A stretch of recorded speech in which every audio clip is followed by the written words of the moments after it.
Daniel Mercer had lived on Alder Ridge Lane for nearly 30 years, long enough to watch saplings become shade trees, toddlers become college graduates, and neighbors come and go like passing seasons. The street was quiet in the kind of way people only noticed when they moved somewhere louder. Lawnmowers hummed on Saturdays, sprinklers clicked at dawn, and porch lights glowed warmly after sunset. It was the kind of neighborhood where people waved from driveways and remembered each other's birthdays. But if there was one thing everyone on the block recognized more than the houses themselves, it was the great oak tree standing at the edge of Daniel's front yard. Its branches stretched wide and noble over the sidewalk, casting cool shade in summer and turning copper gold in autumn. Children once played beneath it. Dogs slept under it during long walks. Delivery drivers often paused there for a moment out of the sun. It had become a landmark so familiar that people gave directions by it. Turn left at the big oak. Everyone knew exactly which one. At the base of the tree stood a polished bronze plaque mounted on a low stone pedestal. Most people slowed down when they passed it. Some removed their hats, others simply grew quiet. It read, "In memory of Corporal James Mercer. Beloved son, brother, and friend. Forever remembered." James Mercer had been Daniel's younger brother. He'd enlisted young, full of conviction and restless courage. The brothers had grown up inseparable, fishing in muddy creeks, sneaking out to night games, fighting over cereal boxes, then laughing 5 minutes later. James had always been the louder one, the faster one, the first to jump a fence or defend a stranger. Daniel had been the steady one, the one who fixed what James broke. When the telegram came decades earlier, Daniel remembered every detail except breathing. Their mother dropped the dish she was holding. Their father sat down and stared at the wall for so long no one dared speak. Daniel had walked outside, stood in the yard, and felt the world become unrecognizable. Years later, when their parents had passed and grief had softened into something quieter but no less permanent, Daniel planted the oak in James's memory. It was small then, no thicker than a broom handle. He watered it every evening after work. He staked it against storms. He trimmed it carefully each winter. As the years passed, the tree grew tall and strong. So did Daniel sense that his brother had not been forgotten. Every Memorial Day, veterans from the local post visited the tree. They placed small flags around the base and stood in silence. Sometimes they shared stories. Sometimes they said nothing at all. Daniel preferred those moments most. He had never asked the neighborhood to honor the tree. They simply chose to. Children learned not to climb it without permission. Teens stopped carving initials after one stern lecture from Mrs. Alvarez across the street. During Halloween, parents made sure decorations never touched the plaque. At Christmas, someone always left a wreath there anonymously. Respect, Daniel believed, could still exist if enough people practiced it quietly. That was why the moving trucks on the house next door drew so much attention. The Halston property had sat empty for months after an elderly couple moved to assisted living. It was a large, 2-story colonial with a cracked mailbox and an over-trimmed hedge, but it had good bones and a backyard pool that glimmered blue behind privacy fencing. Neighbors were curious who would buy it. By noon they had their answer. Greg Turner stepped out of a black SUV wearing sunglasses too expensive for the street and the expression of a man disappointed by everything he saw. He was in his late 40s, sharply dressed despite the heat, phone pressed to one ear while movers carried boxes around him. "No, I specifically said updated neighborhood," he snapped into the phone. "This place looks frozen in 2003. He ended the call, glanced at Daniel's modest brick ranch house, then at the oak tree. His face tightened. Daniel noticed from across the yard while trimming rose bushes. Years of reading people had made him trust first impressions less than instincts. His instincts rarely liked men who frowned at trees. Still, he walked over and offered a hand. "Welcome to the neighborhood, I'm Daniel Mercer." Greg looked at the hand for a moment before shaking it loosely. "Greg Turner. If you need anything, let me know. Folks around here usually help each other settle in." Greg nodded without warmth, already peering upward through the oak's branches. "That tree yours?" Daniel glanced back at it. "It is." Greg removed his sunglasses. "Blocks a lot more light than I expected." Daniel said nothing. Greg stepped closer to the property line, studying the limbs that stretched partly over the sidewalk and near the edge of his driveway. Leaves must be a nightmare, he said, and I'm guessing roots too. It's healthy, Daniel replied calmly, certified twice over the years. Greg smirked. Healthy things can still be problems. There was a pause long enough for the mover's footsteps to sound loud. Then Greg pointed toward the plaque. What's that supposed to be? Daniel's voice cooled by several degrees. My brother's memorial. For the first time, Greg looked slightly embarrassed, but only slightly. Well, he said, clearing his throat, I'm just saying I bought this place for the yard and the pool. Didn't realize I'd be living next to a forest. He turned and barked at the movers to be careful with a glass table. Daniel stood still, hand lowering to his side. Across the street, Mrs. Alvarez had been watering petunias. She shut off the hose and watched silently. The neighborhood had seen difficult neighbors before, loud ones, nosy ones, careless ones.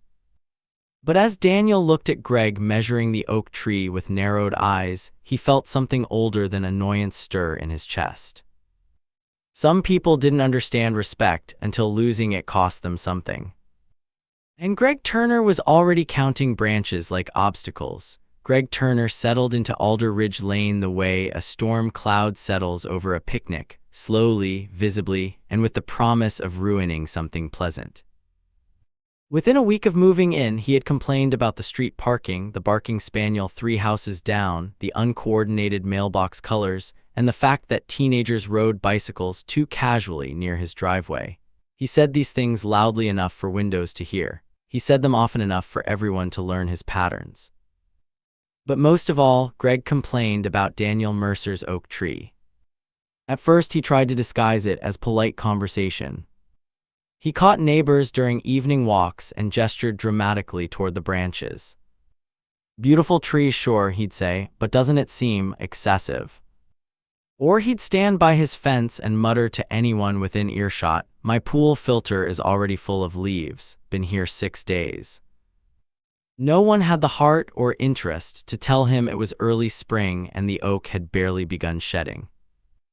Daniel ignored the comments. He had spent enough years dealing with grief, bureaucracy, and life itself to know the difference between problems and noise. Greg, in Daniel's view, was noise. Each morning, Daniel followed the same routine. Coffee on the porch, sweep the walkway, wipe down the bronze plaque, check the flower bed surrounding the stone base. Sometimes he'd rest a hand on the bark before heading inside, an old habit that needed no explanation. From his kitchen window, Greg watched more than once. He didn't understand sentiment attached to wood and roots. To Greg, value was measured in resale price, convenience, and whether something improved his line of sight from the patio. The tree failed all 3. 10 days after moving in, Daniel found the first official complaint tucked in his mailbox. It was from the HOA management company. Notice of resident concern. Possible overgrowth extending near neighboring property. Please inspect and remedy if necessary. Daniel read it once, folded it neatly, and chuckled. That afternoon, an HOA inspector named Carla arrived with a clipboard and apologetic eyes. Sorry, Daniel, she said. New resident filed it. Figured as much.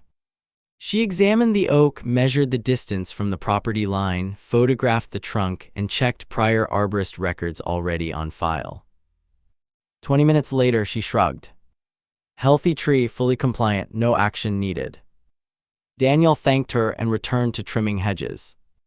Greg, who had been pretending to organize patio furniture while listening, marched over the moment Carla drove away. That's it, he demanded. She looked for 20 minutes. That was enough. Greg jabbed a finger toward the branches. Those limbs hang near my side. They hang over public sidewalk space, Daniel said evenly, not your yard. The roots could damage my deck. There are no roots near your deck. You don't know that. Daniel met his stare. Actually, I do. Greg's jaw tightened. He hated calm people. They made anger look foolish. This isn't over, he snapped. Daniel returned to his hedges. Most things are. The second complaint came 3 days later. This time, Greg claimed the memorial plaque constituted an unauthorized front yard installation. The HOA board dismissed it within hours. Daniel had permits dating back 27 years, signed by a board president who'd since passed away. The third complaint alleged bird droppings from the tree created unsanitary conditions on Greg's patio furniture. The fourth claimed falling acorns posed a slipping hazard. By the fifth complaint, even the management office had grown irritated. Mrs. Alvarez began keeping count from across the street, announcing each new envelope like baseball scores. "That's number 5, she called one afternoon while Daniel watered petunias. Greg glared from his driveway. 2 houses down, teenagers started referring to him as Complaint Guy. None of it slowed him down. One Saturday morning, Daniel stepped outside to find Greg photographing the oak from multiple angles with a tablet. "Can I help you?" Daniel asked. "I'm documenting nuisance conditions." "You're standing in my flower bed." Greg looked down, stepped back, then pointed upward. "This branch hangs too low. It's 8 feet above ground. For now." Daniel folded his arms. "Greg, what exactly do you want?"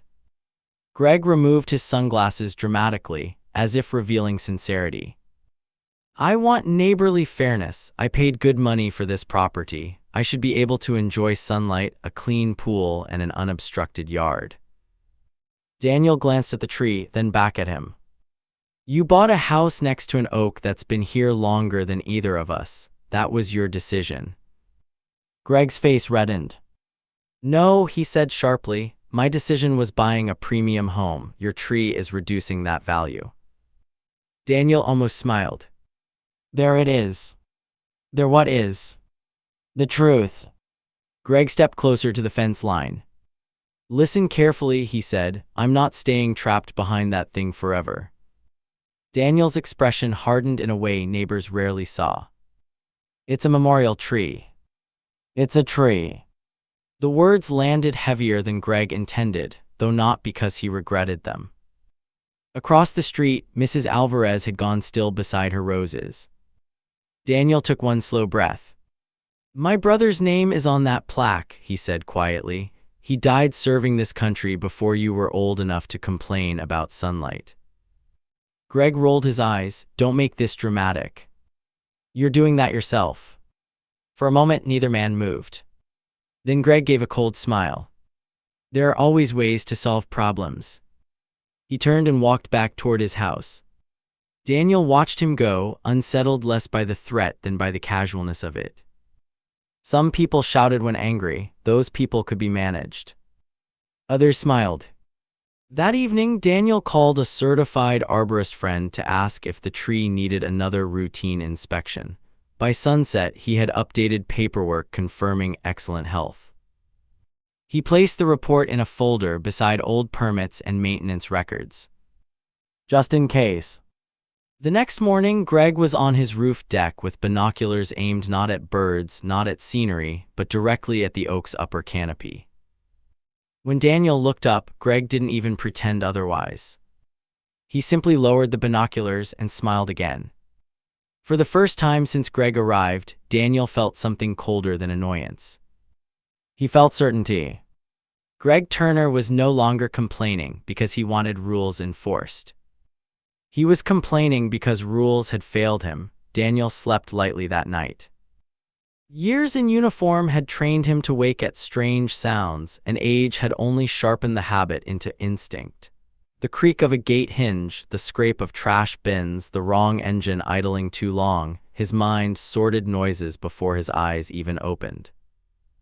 So when the first mechanical growl rolled through the pre-dawn dark, he was awake before he understood what he was hearing. For one confused second, he thought it was road work from the next street over. Then came the second sound.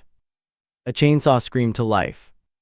Daniel was out of bed before the blade reached full throttle. He shoved into jeans, pulled on boots without socks, and crossed the hallway so quickly he clipped his shoulder on the doorframe. By the time he hit the front porch, another saw joined the first, higher pitched and vicious. The oak tree stood in the dim blue light of early morning, its branches trembling under orange work lamps. 3 men in reflective vests moved around the trunk with professional speed. One fed fuel into a saw, another guided ropes over a lower limb. A white contractor truck sat at the curb with no company logo, only mud-spattered doors and a trailer piled with equipment. And standing near the stone memorial, coffee cup in hand, was Greg Turner. Daniel stopped so hard the porch steps rattled. "What the hell are you doing?" Every head turned. Greg didn't flinch, he sipped calmly, then raised a folded sheet of paper. "Emergency removal," he said, "hazard determination." Daniel was across the yard in seconds. "Turn those saws off." The workers hesitated. One looked from Greg to Daniel, uncertain. Greg stepped forward, holding out the paper like a badge. "Certified risk assessment, split trunk, imminent fall danger." Daniel snatched the page. It was a printed form with a city-style header, fake seal, and enough official-looking language to fool someone in a hurry. But the date was wrong. The permit code format was wrong. The signature at the bottom was unreadable nonsense. "This is forged." Greg's smile thinned. "It's authorized." "It's fake." The largest worker shifted uneasily. "Sir, we were told this was approved." "It isn't," Daniel snapped. "Shut it down now." For a moment it seemed they might. Then Greg pulled a wad of cash from his pocket and peeled off several bills. "You're already here," he said to them. "Finish the first cut." Money overrode hesitation. The chainsaw roared again. Daniel lunged toward the operator, but another worker stepped between them instinctively, palms up. "Sir, don't." The blade bit into bark. The sound was sickening. Wood chips sprayed across the grass like shrapnel. Daniel froze, not from fear, but from the sudden helplessness of watching violence done to something that could not move. "Call the police," shouted Mrs. Alvarez from across the street.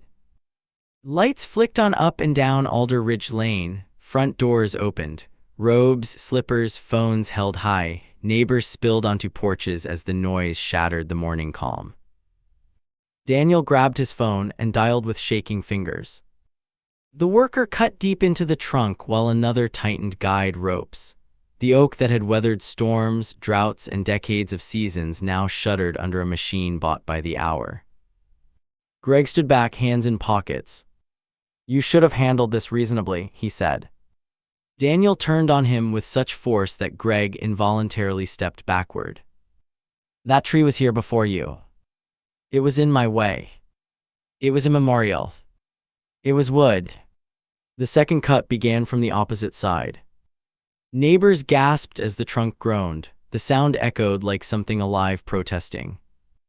At the base of the tree, the bronze plaque had already been knocked sideways by a dragging cable. The stone pedestal cracked where a tire clipped it.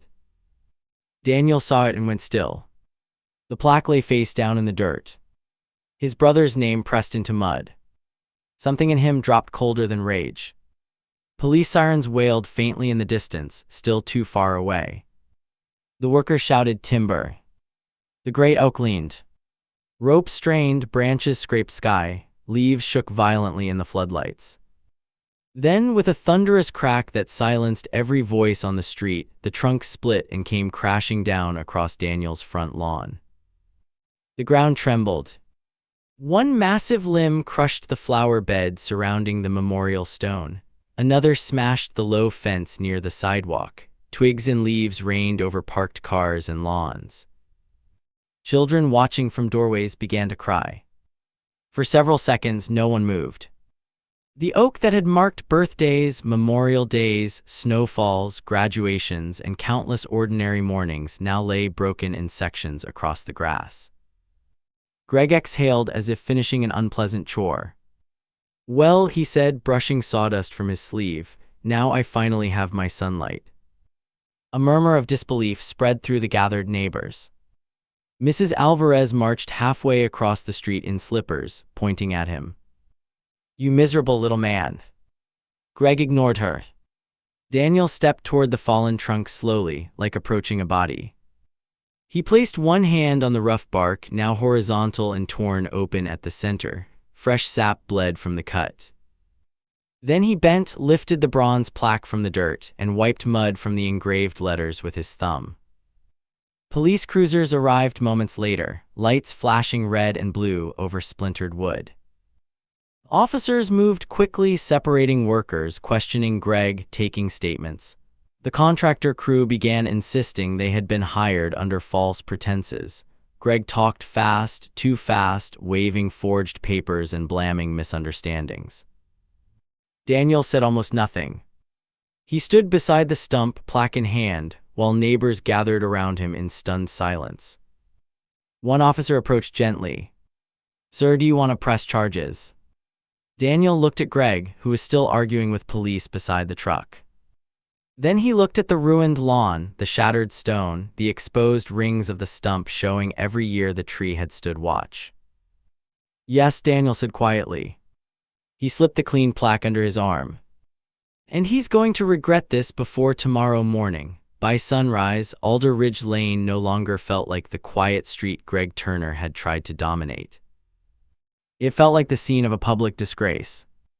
Police tape bordered Daniel Mercer's lawn while officers photographed the wreckage from every angle. The fallen oak lay in sections where it had crashed, its exposed rings bright and raw in the morning light. The memorial stone remained cracked in two pieces. Sawdust clung to flower petals. The bronze plaque, cleaned and carefully set on Daniel's porch table, caught the sun like a witness refusing to look away. Neighbors gathered in clusters along the sidewalk, speaking in low, furious voices.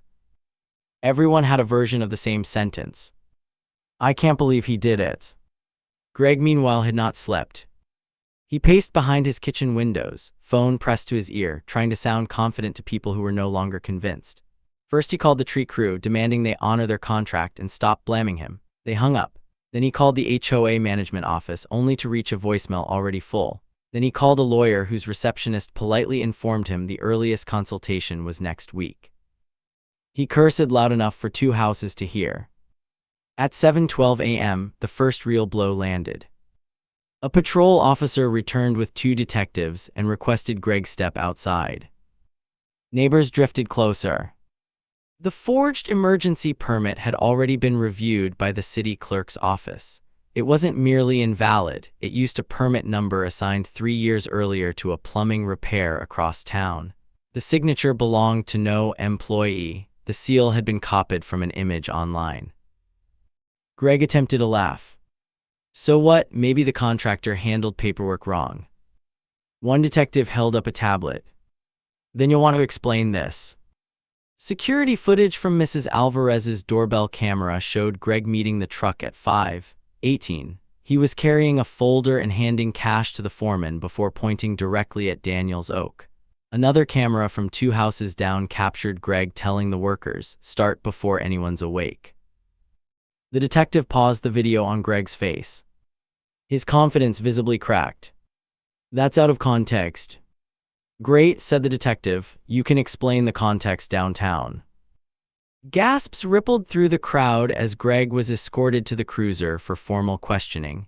He wasn't handcuffed, but the lack of cuffs did nothing to soften the humiliation. Curtains moved all along the street as people watched from windows. Daniel remained on his porch, silent, one hand resting beside the bronze plaque. He did not smile. At 8:03 a.m., the second blow hit harder. Daniel's daughter Rachel arrived from across town after seeing missed calls and messages. She was 32, sharp-minded and protective in the exact way Daniel's late wife used to be. One look at the ruined lawn told her everything. She hugged her father once, then asked 3 practical questions. "Do we have footage?" "Yes." "Do we have names?" "Yes." "Did anyone post this yet?" Daniel blinked. "Post what?" Rachel was already working.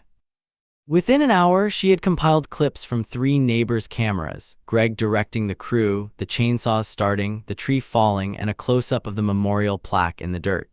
She added a short caption explaining that the oak had been planted for Corporal James Mercer, killed in service decades earlier. Then she uploaded it.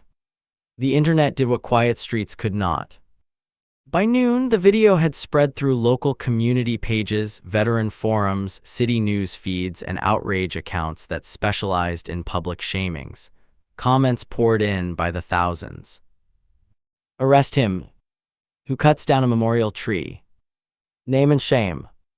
Find Daniel a new tree. Local reporters began arriving with cameras. A regional station filmed the stump while interviewing neighbors who needed very little encouragement. He hated leaves more than decency, Mrs. Alvarez declared into a microphone. He thought money made him important, said another resident. He messed with the wrong block, muttered a retired mechanic from the corner house. At 1:40 p.m., the third blow arrived from somewhere Greg never expected. His employer released a statement. Greg Turner, a regional sales executive for a home development firm, had been placed on immediate administrative leave pending review of conduct inconsistent with company values. The statement was brief, corporate, and devastating. Someone printed it and taped it to a mailbox. By mid-afternoon, veterans from the local American Legion post began arriving in pressed caps and jackets. They stood quietly around the stump, some saluting, some bowing heads. One older man placed a folded flag against the broken stone pedestal. No one asked cameras to leave. They wanted the story seen. Greg returned home shortly before 4, pale and furious after hours of questioning. He had not been arrested yet, but investigators had seized his phone and requested financial records related to the cash payment. As he stepped from the rideshare that dropped him off, cameras turned instantly. How do you respond to accusations of forging permits? Did you know it was a veteran memorial? Why did you say you wanted sunlight? Greg shoved past them, jaw clenched. When he reached his front walkway, he stopped cold. Someone had lined the path with small American flags. Not vandalism, not threats. Just flags. Dozens of them. Each planted neatly in the grass facing his front door. The message was unmistakable. He tore 2 out in anger, then noticed every neighbor watching. Even children. He dropped them immediately and went inside. As the front door slammed, Rachel stepped onto Daniel's porch holding her phone. You should see this, she said. She turned the screen toward him. A fundraising page had gone live an hour earlier to restore the memorial and plant a mature replacement tree. It had already passed $20,000. Daniel stared at the number, then at the stump in his yard. For the first time since dawn, his eyes filled. Greg had wanted sunlight. Instead, he had put the whole country's spotlight on himself. Morning broke over Alder Ridge Lane with the strange energy of a place that knew history had happened there overnight. News vans were already parked along the curb before sunrise. Reporters adjusted microphones beside satellite trucks while camera crews framed shots of the stump, the cracked memorial stone, and the rows of flags neighbors had added through the night.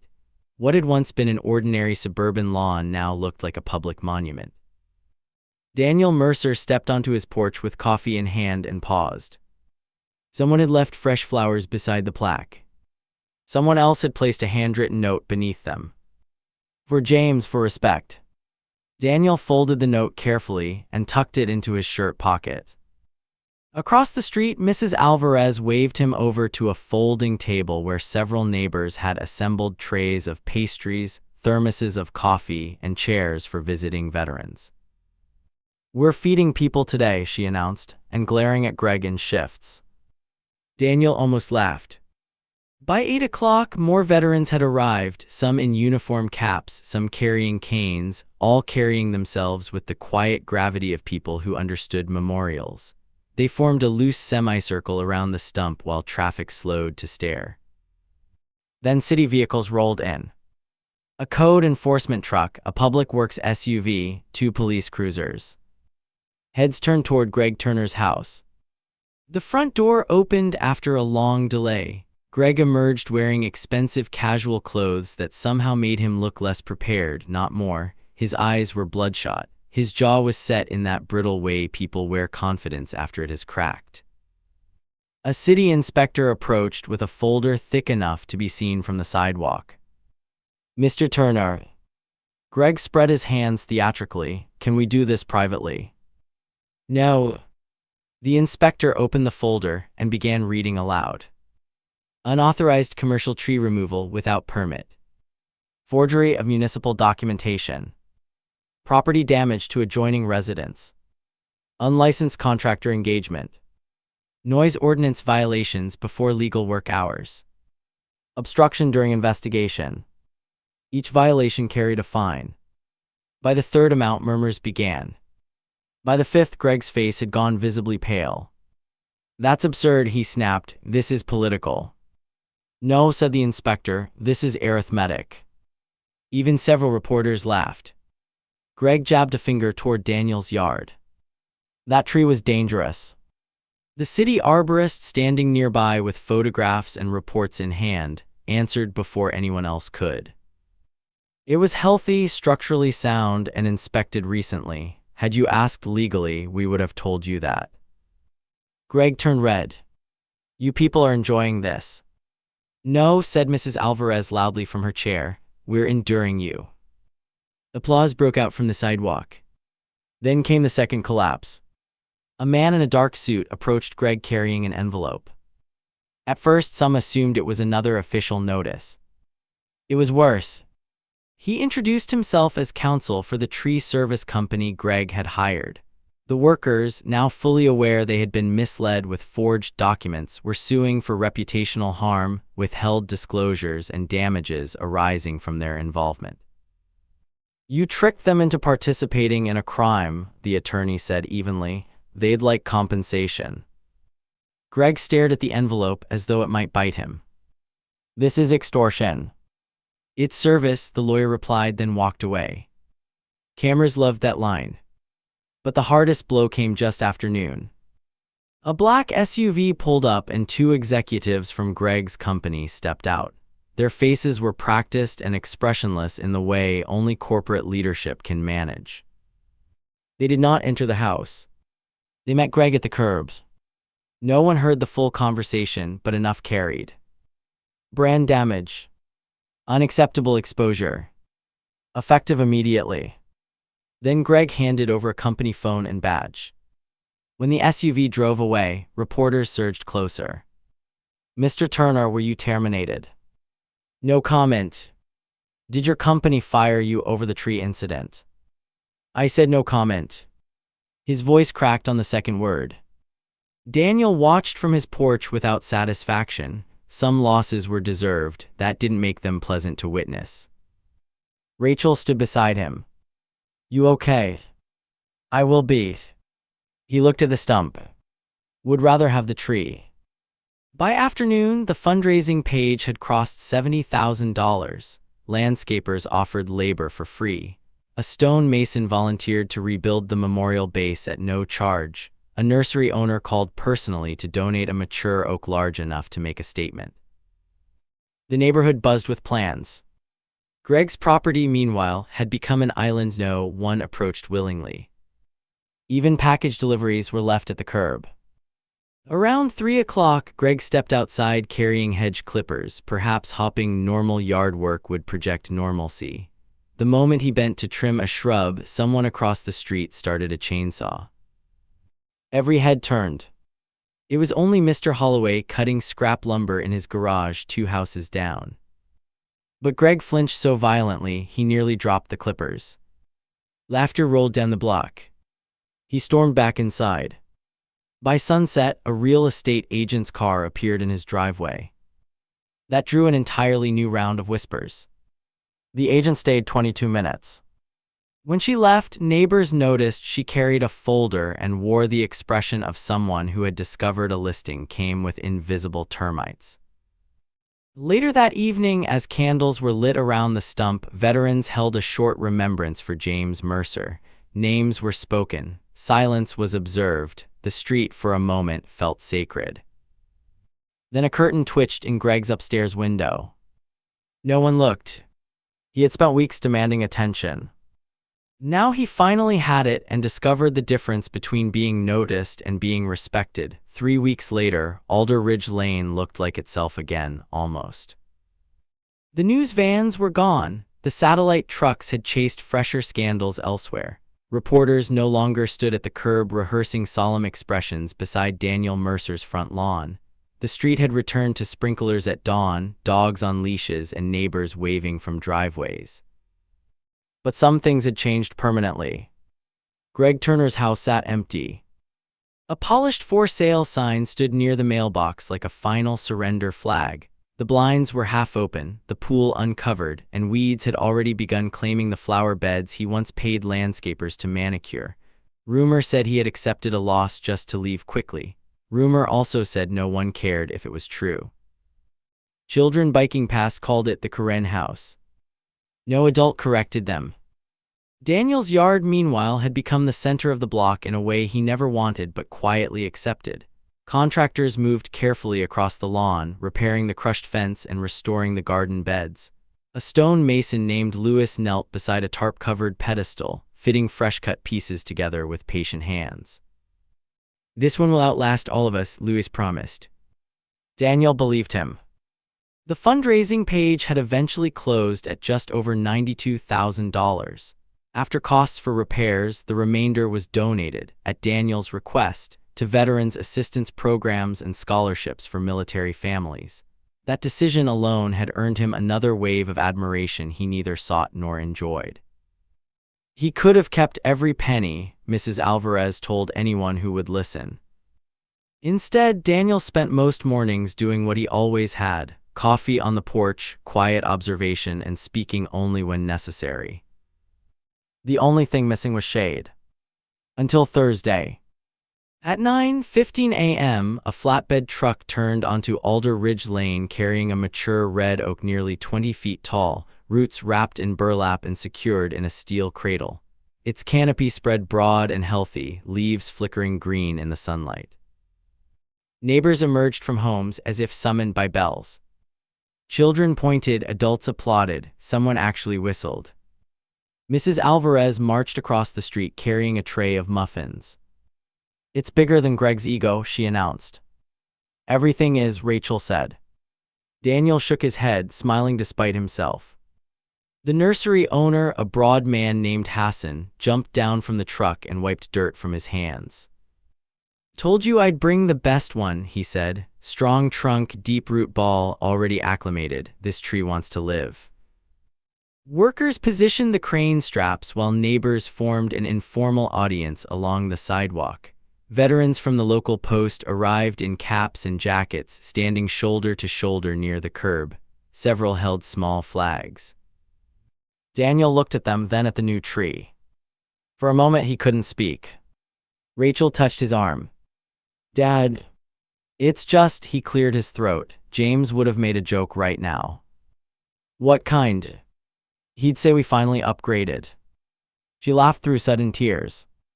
The old stump had been ground down 2 days earlier, but Daniel had asked workers to preserve a wide cross-section of the trunk. Sanded smooth and sealed, it now rested upright beside the rebuilt memorial base, its growth rings visible like a map of years. A small brass plate beneath it read, 31 years of remembrance. From first planting to final fall. No one mentioned Greg's name. He had become unnecessary to the story. The crane lifted the new oak slowly, roots dangling above the prepared hole. Workers guided it into place inch by inch until the trunk stood straight against the sky. Soil was packed. Water flowed deep into the earth. Stakes were set carefully, though everyone agreed the tree already looked like it belonged. Then Lewis removed the tarp from the new memorial stone. It was larger than the first, carved from dark granite with the restored bronze plaque mounted at its center. Fresh lettering curved beneath it. "In memory of Corporal James Mercer. Beloved son, brother, and friend. Forever remembered." And below that, newly added, "Respect grows back stronger." A hush fell over the street. One of the veterans stepped forward, saluted, and placed a folded flag at the base. Others followed. Daniel stood with hands in his pockets, jaw tight, eyes fixed on the stone. He had expected gratitude, maybe relief. He had not expected peace. When the short ceremony ended, neighbors stayed anyway. Food appeared from nowhere. Folding chairs multiplied. Children chased each other around the sidewalk while adults swapped stories about James, Daniel, and the infamous weeks when national attention found their quiet block. At some point, Mrs. Alvarez leaned toward Rachel and nodded discreetly toward Greg's empty house. A couple stood in the driveway with a real estate agent, looking uncertainly at the property. "They're asking if the neighborhood is friendly," she whispered. Rachel grinned. "What you tell them?" I said extremely, "Unless they hate trees." By sunset, warm light filtered through the leaves of the new oak, already casting a long shadow across the lawn. Daniel stood beneath it alone after everyone else drifted home. He rested one hand against the bark. The texture was different, the shape was new, but the feeling, steady, rooted, enduring, was familiar. Across the street, the for sale sign creaked in the breeze. Daniel looked at it once, then back at the tree. Greg Turner had wanted a better view. Instead, he left behind one the entire neighborhood would remember for generations.